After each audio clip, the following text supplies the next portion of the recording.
Ayer les decíamos, Álvaro, pues se desarrolló esta restauración de Edmundo Jacobo y no alcanzamos a pasarle a usted la respuesta que da la diputada Julieta Ramírez de Morena a Edmundo Jacobo, ya con Edmundo Jacobo sentado ahí en la sesión, y al mismo Lorenzo Córdoba. Y vale la pena verlo, y cuando volvamos, vamos a conversar aquí con la diputada Julieta Ramírez, porque vale la pena ver un par de recortes que ella agrega en sus cuentas de Twitter, un par de recortes que son no son dignos de un servidor público. Ahorita se lo vamos a mostrar. Por lo pronto, esto es lo que plantea ahí en la sesión la diputada Julieta Ramírez. Quiero aprovechar este espacio para recalcar que ni Lorenzo Córdoba ni Edmundo Jacobo son demócratas.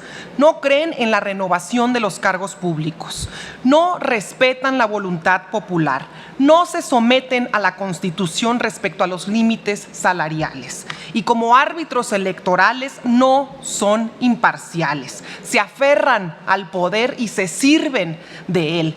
Hoy estamos aquí ante un nuevo agandalle de los que se creen dueños, amos y señores de la democracia, pero que en realidad son los secuestradores del honorable Instituto Nacional Electoral.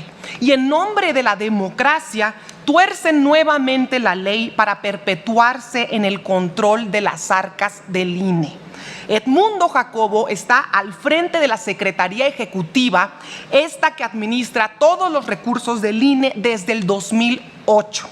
Aun cuando la Constitución dice que solo puede durar en su cargo 6 años con derecho a una, y lo repito, a una reelección. En una operación aritmética básica, Edmundo debió de haber dejado este cargo en el año 2020. Pero ¿cómo iban a soltar el botín de más de 17,000 millones de pesos al año? Pues claro que no, todo menos eso. Y usted, señor presidente, no canta mal las rancheras. La Constitución dice específicamente y limita al ejercicio de un consejero electoral a 9 años. Y al día de hoy usted ya lleva 11. No tienen calidad moral. En el 2014, con la reforma electoral de Peña Nieto y con la excusa de que pasamos de IFE a INE, ustedes dos salieron ganones porque el viejo régimen permitió prácticamente que reiniciaran sus periodos aún violando la Constitución. Y se los permitieron, pues no crean que para proteger la democracia ni nada por el estilo, sino para proteger los intereses de la derecha de la que forman parte, sus verdaderos jefes. Ustedes son los operadores políticos y los pseudoactivistas de la derecha enmascarados de árbitros electorales, y así pasarán a la historia. Pero fíjense qué curioso, ahora que hay una reforma electoral que sí busca restituir la Constitución para que dejen de cometer esas triquiñuelas, ustedes cobardemente van y se esconden en el amparo con tal de perpetuarse. ¡Sinvergüenzas! Cuando la reforma del 2014... Perdón, le voy a interrumpir para pedirle a los... Discúlpeme, diputada, pero es que para pedirle a los integrantes del Consejo que se conduzcan con respeto a los oradores, por favor. Continúe. Cuando la reforma del 2014 violaba la Constitución, ustedes no se ampararon. Ahí sí debieron hacerlo y no ahora. Y mientras tanto han sido los operadores de una sarta de mentiras sobre la reforma electoral que propone el presidente Andrés Manuel López Obrador. Con el pretexto de que la democracia está en peligro, toda la derecha, incluyéndolos, buscan descalificar las próximas elecciones que, por cierto, tienen perdidas. Solo quieren planchar el terreno para impulsar un golpe blando en conjunto con el PAN, con el PRI, con el MC y con el PRD. Pero esa cantaleta ya nos la conocemos, ya la hemos escuchado antes, y el único y verdadero peligro para México son ustedes. Para tener calidad moral de tachar al Plan B de inconstitucional, debieron de haberse amparado en la reforma del Pacto por México de Peña Nieto en el 2014, esa que aprovecharon para ampliar su periodo. Y les guste o no les guste, el Plan B es un reclamo popular. Que se bajen los sueldos es un reclamo, que respeten la Constitución es un reclamo de la gente, que respeten el principio de austeridad es una demanda del pueblo, que no despilfarren en comidas, en viáticos, en lavandería, en chofer, en limpieza, es una exigencia. Y esa voluntad popular ustedes la han pisoteado una y otra y otra y otra y otra y otra vez. La diferencia entre nosotros y ustedes es que nosotros impulsamos una reforma por voluntad, por mandato y por aceptación popular. Y ustedes se resisten a la misma reforma solo para proteger privilegios. Y déjenme decirles que la restitución de Edmundo Jacobo es una muestra más de para quién trabaja el Poder Judicial y de cómo en el viejo régimen se protegían unos a otros. Dios los hace y ellos se juntan. A nosotros no se nos olvida que este señor Edmundo Jacobo junto con Lorenzo Córdoba hablaron de forma despectiva de los pueblos originarios e indígenas de México y que se burlaron del dolor de los padres de los estudiantes desaparecidos de Ayotzinapa. El de las risas en esa llamada telefónica está aquí, Edmundo Jacobo. Si hubieran tenido tantita vergüenza, ese día hubieran renunciado, pero ya sé que no la tienen, señor presidente. Y también este señor Edmundo Jacobo impugnó la ley para ganar más que el presidente, para seguir manteniendo prestaciones y privilegios como si fuera parte de esto de una corte de un rey. 262,000 pesos mensuales se embolsan desde el 2008. Y no crean que Lorenzo Córdoba le interesa la democracia. En realidad le preocupa que estando a unos días de ahora sí, después de 11 años, terminar su cargo, pues cómo le va a poder seguir metiendo cuchara al presupuesto. Esa es la única realidad y lo digo con todas sus letras. Pero no se froten las manos todavía. No canten victoria. La última palabra aún no está dicha. El plan B se va a lograr aún pese a ustedes. Y la historia los juzgará como los peores árbitros electorales en la historia del INE.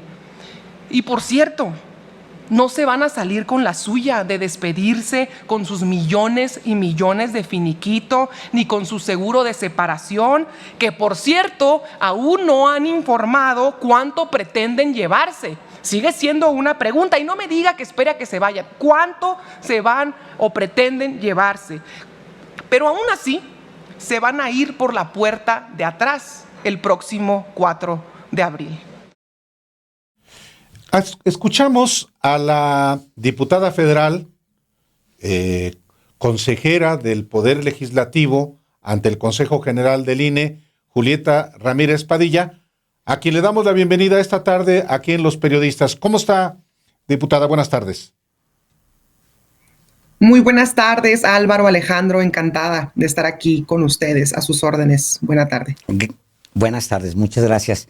Bueno, el discurso creo que resume muchos otros discursos dados justo por, ya sea desde Presidencia de la República, o ya sea desde Morena, o ya sea desde ustedes mismos ahí en el Congreso, tanto en el Senado como en Cámara de Diputados, y plantea, y me gustaría irme en partes, preguntarle en partes sobre lo que usted le plantea ahí a los dos. Pero antes, si usted me lo permite, vimos que compartió usted en sus redes algunos pequeños fragmentos de Lorenzo Córdoba y de Edmundo Jacobo que nos gustaría que la audiencia viera y usted nos los explique esto que estamos viendo.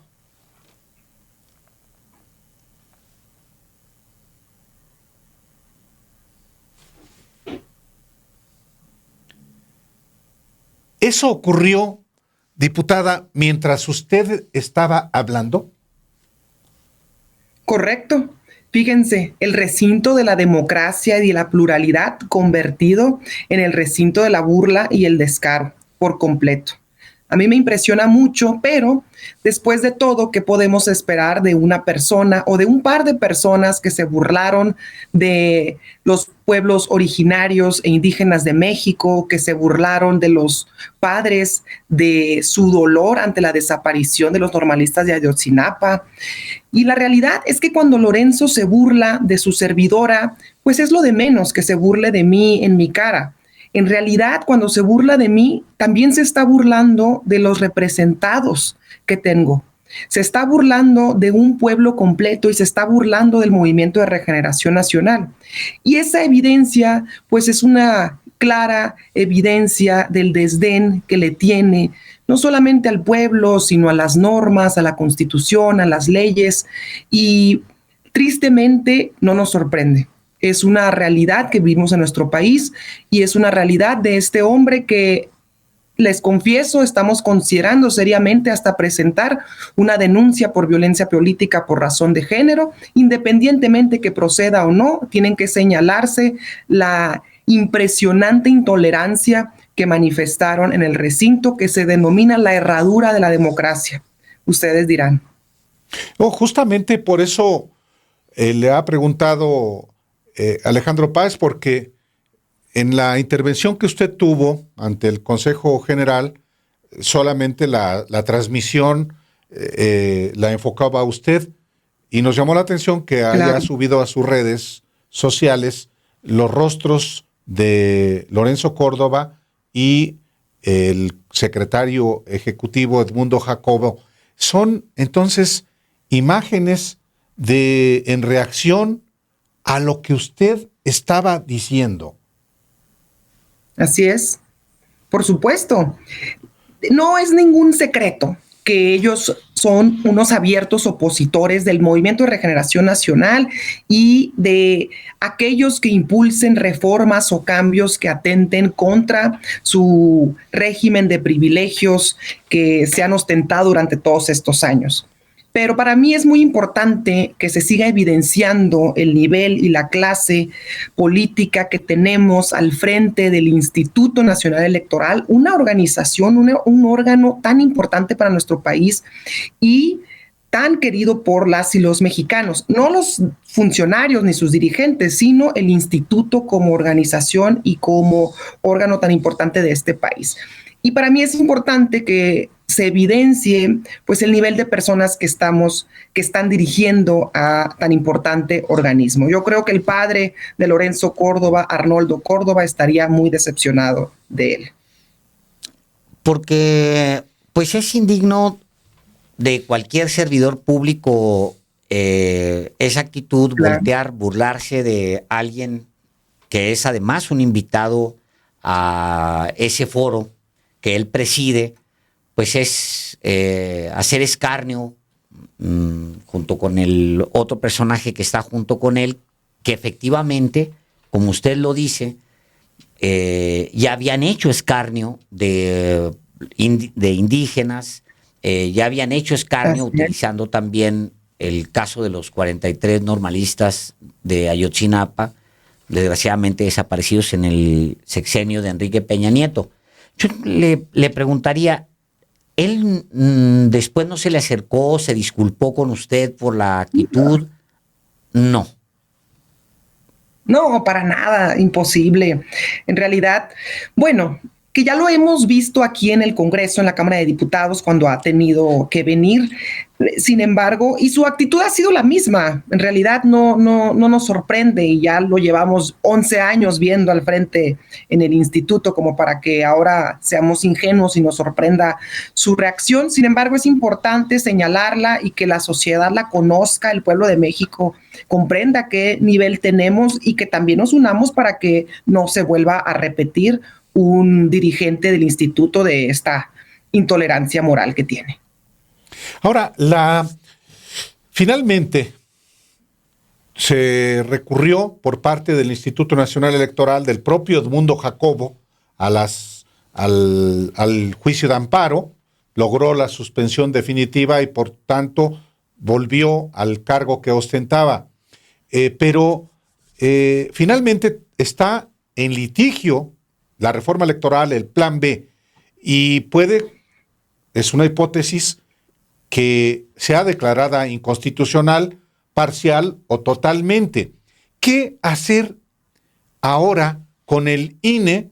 Porque finalmente ya se va Lorenzo Córdoba, se va Ciro Murayama, otros 2 consejeros, pero se queda ahí este hombre que es el operador de este grupo encabezado por Lorenzo Córdoba, por lo menos encabezado ahí dentro del Instituto Nacional Electoral. ¿Qué hacer?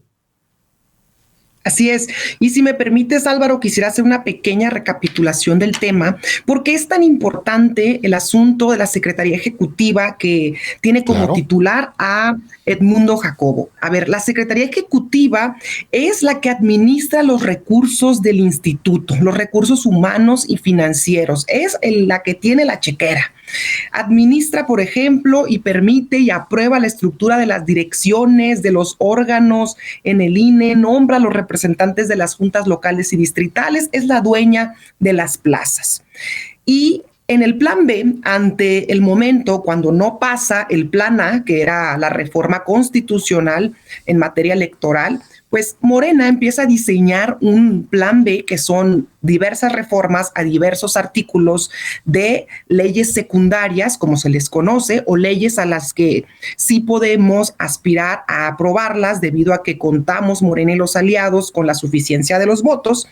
Pues decidimos diseñar un plan que tuviera de entrada este objetivo específico. Número 1, rediseñar algunos aspectos importantes en la discrecionalidad de los recursos que guarda el Instituto Nacional Electoral. Por ejemplo, al día de hoy no sabemos cuánto finiquito se van a llevar Lorenzo Córdoba y Ciro Murayama cuando salgan de su cargo, y eso es parte de la opacidad que existe en el instituto. Y en segundo lugar, por respeto a la Constitución, porque se han excedido de los tiempos que marca la ley en el ejercicio de sus funciones. Y uno de los aspectos importantísimos del plan B de la reforma electoral es un artículo que es un artículo transitorio. Este artículo transitorio establecía que en cuanto se publicara el plan B, Edmundo Jacobo tenía que ser removido de su cargo. ¿Para qué? Para generar un proceso en donde pudiéramos seleccionar a un nuevo secretario ejecutivo. En primer lugar, la necesidad de removerlo era porque este señor ya está en su tercer periodo en el ejercicio del cargo, cuando la ley solo le permite 2 periodos, es decir, 12 años, y ya lo excedió, entonces se siguen queriendo mantener. Entonces, al publicarse, este señor tenía que ser removido y además se iba a convocar a un nuevo proceso de selección. Este nuevo proceso de selección tenía que ser con los nuevos consejeros en el mes de mayo.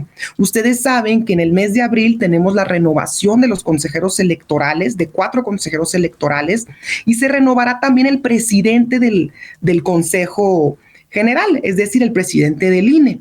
Por lo tanto, aquí lo grave del asunto es, número 1, que Edmundo Jacobo se está quedando y no se está permitiendo a que los nuevos integrantes elijan al siguiente al siguiente secretario ejecutivo. Y además, número 2, que se le permitió un amparo. Aquí hay algo gravísimo. Nadie tuvo por qué permitirle un amparo a este hombre. ¿Por qué? Porque según la Constitución, en su artículo 107, si no me equivoco, la ley prohíbe que se impulse un juicio de amparo en materia electoral.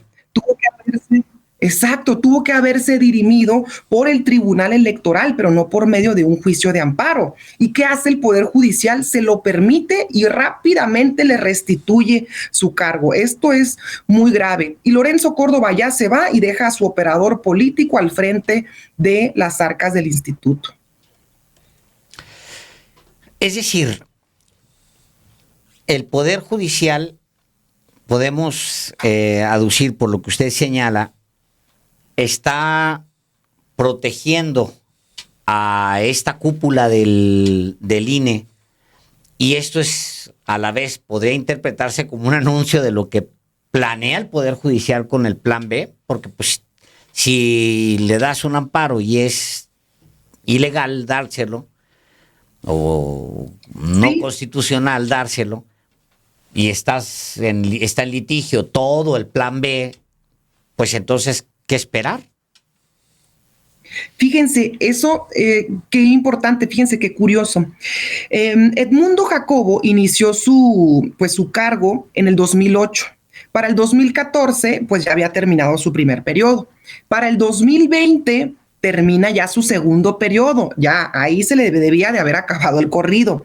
Bueno, para ser exactos, el 26 de febrero del 2020, el Consejo le aprueba un nuevo cargo, es decir, otro periodo, un tercer periodo, a todas luces ilegal.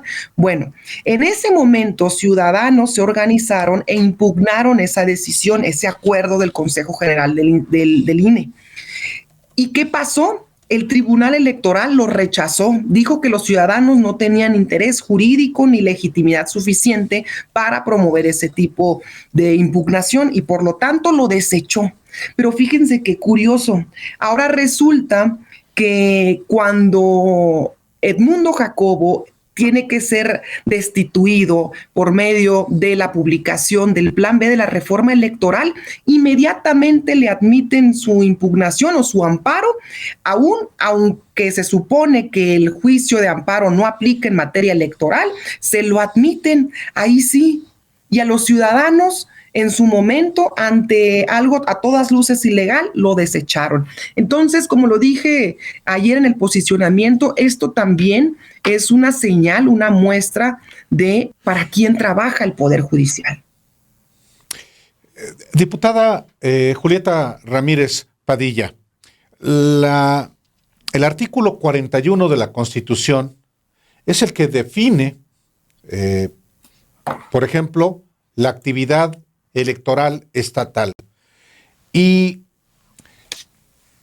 dice que el INE es un organismo público autónomo dotado de personalidad jurídica y patrimonio propios, en cuya integración participan el Poder Legislativo de la Unión, los partidos políticos nacionales y los ciudadanos, en los términos que ordena la ley.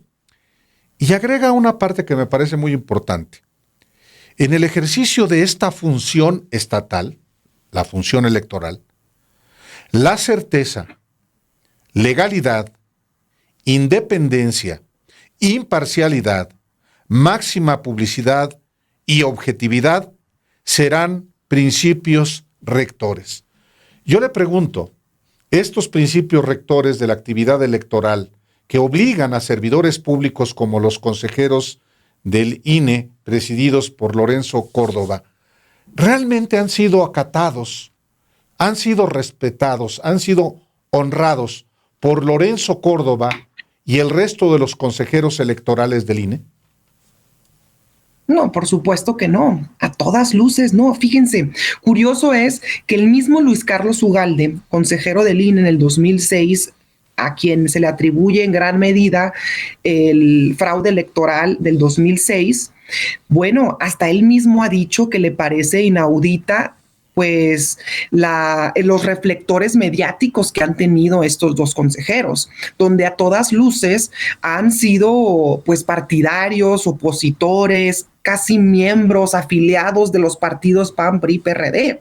Y es muy interesante, pero también muy peligrosa esta situación porque, en primer lugar, los partidos políticos que ya mencionaba, pues tienen pulverizada su imagen y realmente no les alcanza a ellos mismos para promover, pues, una iniciativa, para promover alguna movilización. Entonces, ¿qué tienen que hacer? Colgarse de alguna otra institución que tenga mayor credibilidad que ellos.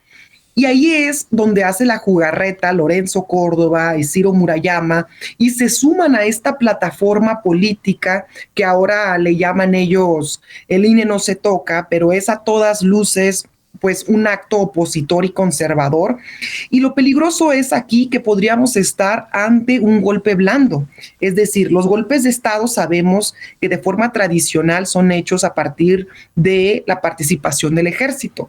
En este caso, en este golpe blando, estamos viendo la participación de una institución en conjunto con los partidos políticos de oposición y están creando una sarta de mentiras en torno a la reforma del Plan B del presidente López Obrador, que la realidad es que está muy alejada de la verdadera dimensión y los alcances del Plan B. Ustedes saben, ellos han dicho, por ejemplo, que la democracia está en riesgo, que el proceso de credencialización de la gente está en riesgo, que el mismo padrón está en peligro, que el servicio profesional electoral de los trabajadores del INE está en riesgo, es decir, que el sistema de votos, el PREP, está en peligro.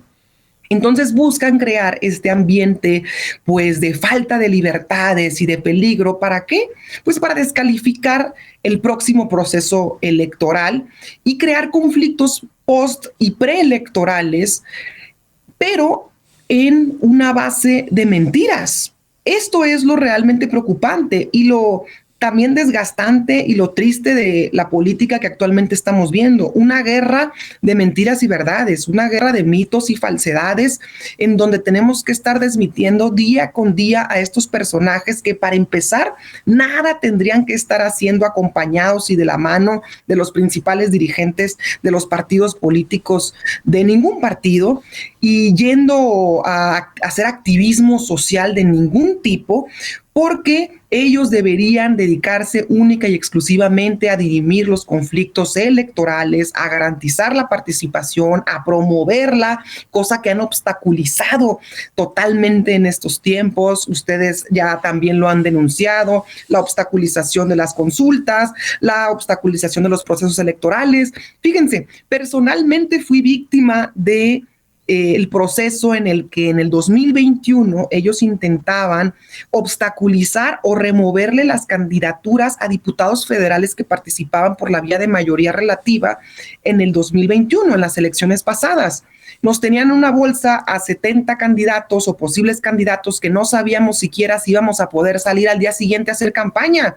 Y esto es un atentado contra la certeza jurídica, tanto de los electores que no tienen ni idea quiénes van a ser sus candidatos, como a los derechos de participación política de cualquier ciudadano que tenemos. Entonces, ha sido muy evidente, pues, el intento y la negativa de, pues, de todo lo que tenga que ver con lo que, pues, con nosotros, con Morena, con el PT, con el Verde, con el presidente sobre todo, y pues esto demuestra que tenemos un órgano todo menos imparcial y que está violando a todas luces pues la legalidad y los principios de independencia con los que se debería seguir. Pero al fin de cuentas todo tiene un origen y el origen está también desde cómo entraron a este instituto Pues sí. y cómo permanecieron en el 2014 con la reforma electoral de Peña Nieto.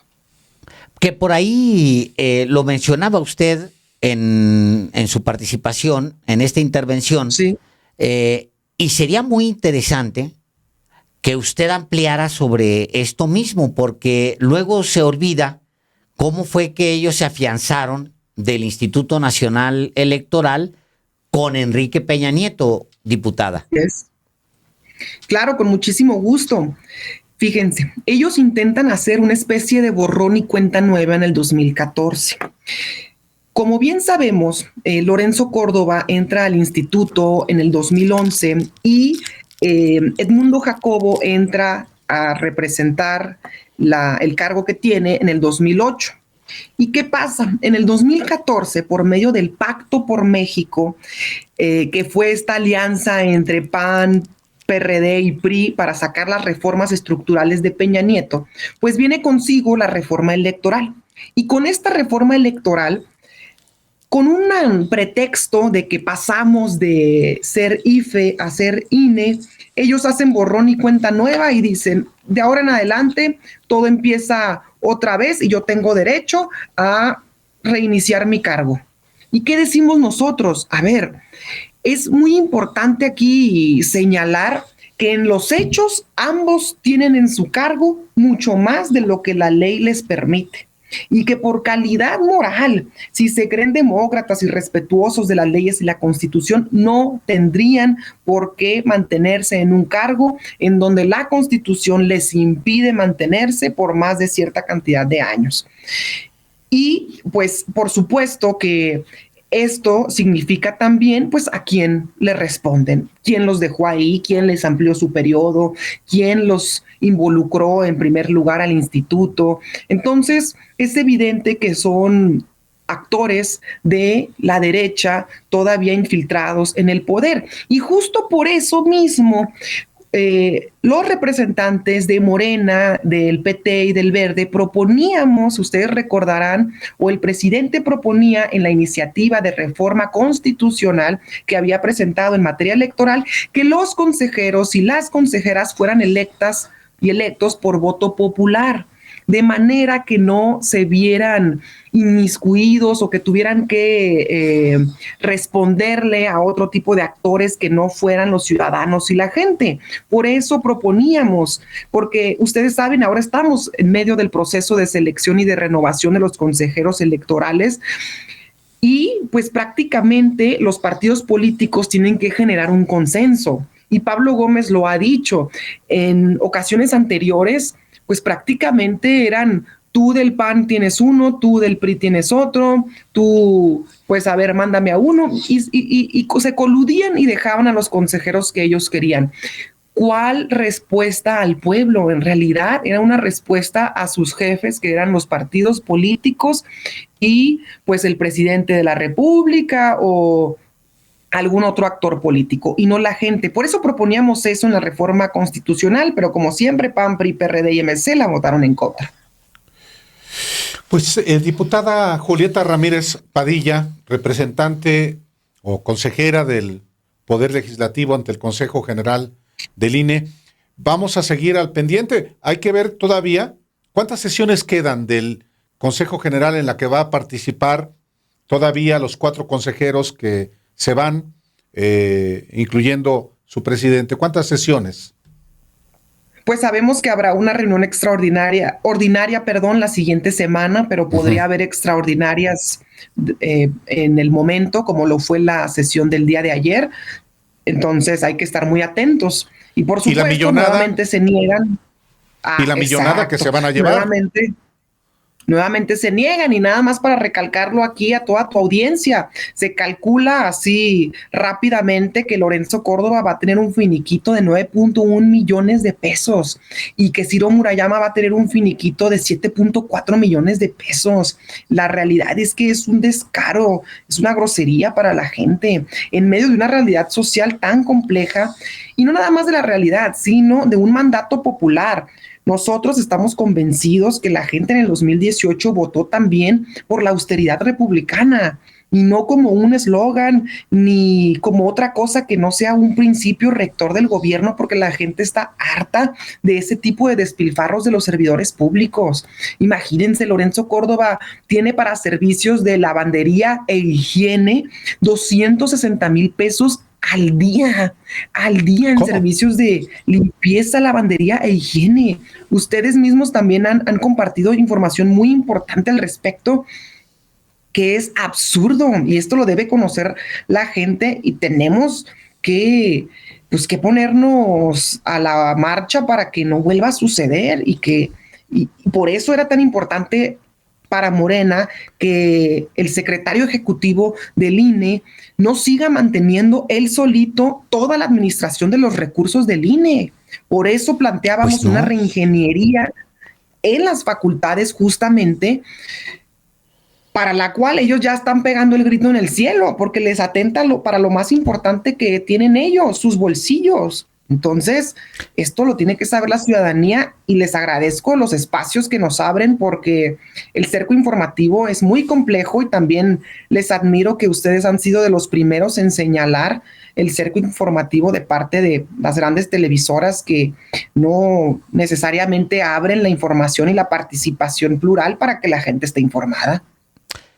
Bueno, en algún momento, digo, no se va a poder mantener el finiquito escondido para siempre. En algún momento va a salir el finiquito, y así sea 1 peso o sean 10 pesos, o sean 9 millones, o 20 millones, los que sean, a mí no me sorprendería que fueran hasta más. Digo, no me sorprendería dado Claro, los pero- volúmenes de ingreso que tienen estos señores. Pero aquí tiene usted un espacio, Pero el tema, apenas tenga el lo dato, criticable, aquí lo publicamos, Perdón. usted nos avisa y aquí lo damos a conocer, la invitamos y aquí damos a conocer el finiquito. gracias. Sí, pero lo criticable es que no podemos conocer cuánto es por el nivel de opacidad en los recursos en el instituto, porque se escudan de que son autónomos y entonces no permiten el conocimiento de la transparencia en el destino de los recursos. Eso no puede ser. Pues no. Y aunque Aquí lo vamos a seguir en discutamos comunicación. posterior, ya que sepamos, pues difícilmente pueden llamarse transparentes. Aquí lo vamos a platicar, diputada Julieta Ramírez, y le agradecemos mucho la oportunidad de platicar con el auditorio de los periodistas. Esta es su casa. Muchísimas gracias. Un abrazote para ambos, Álvaro, Alejandro.